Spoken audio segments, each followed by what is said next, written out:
राधे राधे गुरुजी। हाँ जी। आपको एक सवाल था कि मुझे मन में खटक रहा था कि हम लोग लड़की लोग जब पूजा करते हैं तब शंख नहीं बजाना चाहिए लड़की लोगों को, क्या ये सही है?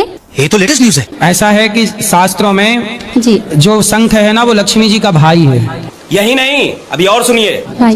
भाई है? जी जी। तो आप क्या हो गई शंख की? बहन। तो बहन, तो भाई को काहे बजाना है? ये अभी ट्रेलर है, पिक्चर अभी बाकी है। मैं बोला है ना, पिक्चर अभी बाकी है। पिक्चर चालू करो बे। अब ये बता दो, मैं लव मैरिज करना सही है या गलत है?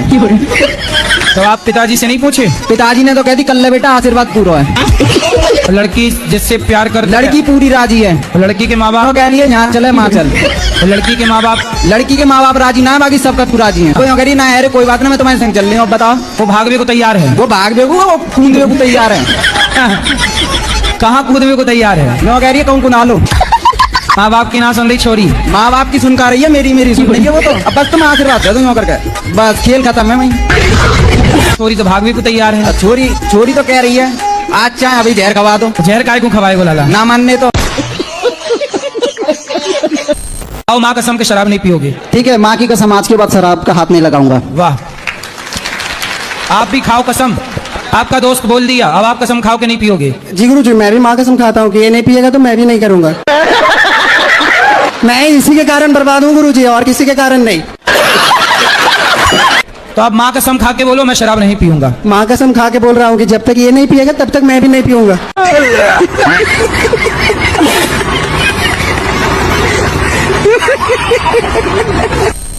दुख का कारण क्या है? अगर ईश्वर शक्तिमान और दयालु है तो संसार में मासूम को इतना पीड़ा और दुख क्यों मिलता है? अभी मजा आएगा ना भिड़ो। भगवान तो बड़े दयालु हैं, इतने दयालु हैं कि आप तो कुत्ता बनने के लायक थे। अगर मैं किसी को कुछ बोल दिया गलत तो वो सामने वाले को लग जाता है क्या?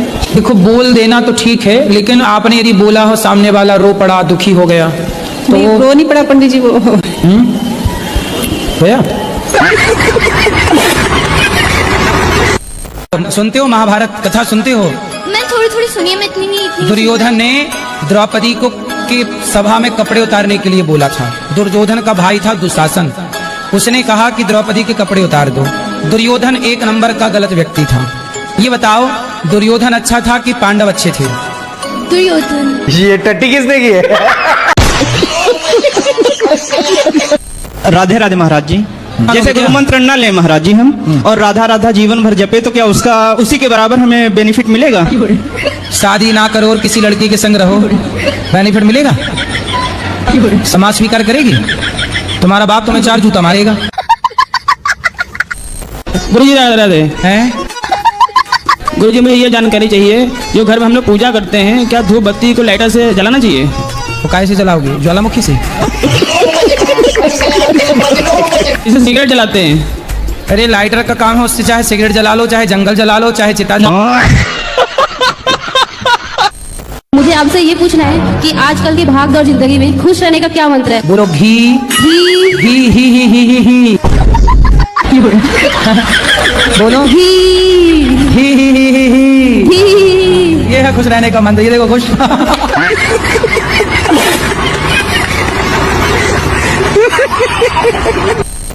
गुरुजी नमस्ते, हम आसाम से आए हैं। ज्यादा बात करने की नहीं है, मतलब बंगाली है। बताओ।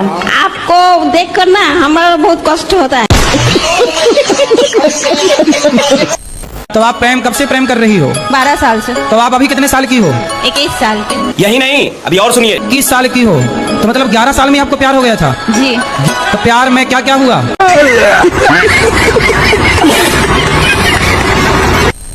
गुरुजी, संसार में कैसे जीना चाहिए? आप जी तो रहे हैं? जी तो रहे, पर बड़ी मुश्किलें हो रही है जीने में, तो कैसे जीना चाहिए? तो आपको कैसे जीना है? मेरे को बिल्कुल सुकून से जीना है। तो जियो। भगवान से कहा करो रोज जीना सिर्फ तेरे लिए। राधे राधे गुरुजी। जी। धरती जब गोल होती है तब हम उसमें से टपकते क्यों नहीं है? ये तो लेटेस्ट न्यूज है। आपके दादाजी हैं? हाँ। दादी हैं? तो दादी जी कहाँ गई? टपक गई?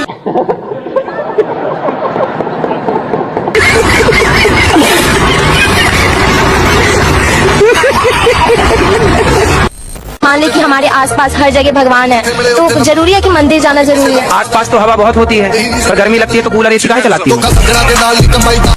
गुरुजी राधे राधे। जी गुरुजी मैं तीन चार दिनों से यहाँ ही हूँ आपके आश्रम में, मुझे बहुत अच्छा लगा। गुरुजी मेरा यहाँ जाने से मन नहीं कर रहा। क्यों? मुझे आपके पास रहना है। घर में काम कराती होगी माँ? गुरुजी ने भैया अभी कह दोगे मैंने 5-6 लाख रुपया की लड़की के चक्कर में डुबा दे, भैया ना खड़े हो जाने के दे। जिधर देखो उधर इश्क के बीमार बैठे हैं, हजारों मर गए लाखों तैयार बैठे हैं, होते हैं बर्बाद लड़कियों के चक्कर में और कहते हैं हम मोदी सरकार की वजह से बेरोजगार बैठे हैं। सही है, लड़कियों के चक्कर में बेरोजगार हुए हैं तो बदनाम मोदी जी को कर रहे हैं। और आपके चरणों में अनाधुंध प्रणाम करता हूँ गुरुजी। कौन सा प्रणाम? अनाधुंध अंधाधुंध। हाँ अनाधुंध वही वही रावण का विवाह मंदोदरी से हुआ। अंगद कैसे आए महाराज? अंगद भैया वाली का बेटा है। वाली कैसे पैदा किया उसने? अरे यार तुम्हारे बाप ने तुम्हें कैसा पैदा किया? हाँ भाई, कैसी लगी आगे स्वाद? राधे राधे गुरुजी। जी मेरे चरणों में आपका आपके चरणों में हमारा कोटि कोटि प्रणाम। बताओ गुरुजी मुझे एक बात पूछनी थी आपसे। बोलो। मेरी सास मुझे टॉर्चर करती है, शादी हो गई ये बोलती है कि तू मेरे लड़के के लायक नहीं है, मैं दूसरी शादी करूंगी। तो बोली आंखें तब फूटी थी शादी के पहले? छोरी तब अंधी थी क्या? ये बोलती हूँ ना तो मुझे मारती है। मारेगी? तुम ना बोलना ऐसे, मैं ही बोल सकता हूँ। गुरुजी मेरा ये सवाल था कि जैसे मैं अपने ससुराल में किसी के पैर छूती हूँ तो मुझे मतलब चक्कर आ जाता है, मैं गिर जाती हूँ। और जैसे पैर छूती हो तो चक्कर आ जाते हैं? सिर्फ सास ससुर बस को छोड़ के ऐसा नहीं बहाने में गिर जाती हो कि बहाना छूना पड़े। राधे राधे गुरुजी। जी जी महाराज जी जब से हम आपको फॉलो किए तब से मतलब कि हमारा एक्सीडेंट हो गया कि हम तुरंत कोमा चले गए। रावण है ना वो राम के हाथों